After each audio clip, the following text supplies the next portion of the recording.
शौहर अपनी मोटी बीवी से, मैं एक फिल्म बना रहा हूँ, क्या तुम उस फिल्म में काम करना पसंद करोगी? बीवी: हाँ ज़रूर करूँगी, मगर मेरा रोल क्या है? शौहर: तुम्हें आहिस्ता आहिस्ता पानी में उतरना है। बीवी: ठीक है, लेकिन फिल्म का नाम क्या है? शौहर: फिल्म का नाम है गई भैंस पानी में। जज साहब और वकील: जज साहब, तुम्हारे मोक्कल को रिहा नहीं किया जा सकता। वकील: कौन साला ऐसा कहता है? जज: तुम्हारी हिम्मत कैसे हुई मुझे साला कहने की? वकील: जज साहब, मैंने पूछा है कौन साला ऐसा कहता है।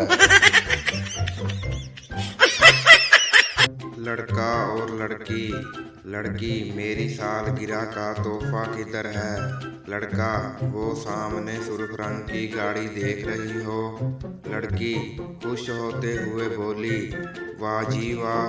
लड़का: इस रंग की नेल पॉलिश लाया हूँ तुम्हारे लिए। सरदार और जज: सरदार को फांसी की सजा हुई। जज साहब ने पूछा कोई आखिरी ख्वाहिश? सरदार: जज साहब, मेरी जगह आप लटक जाएं।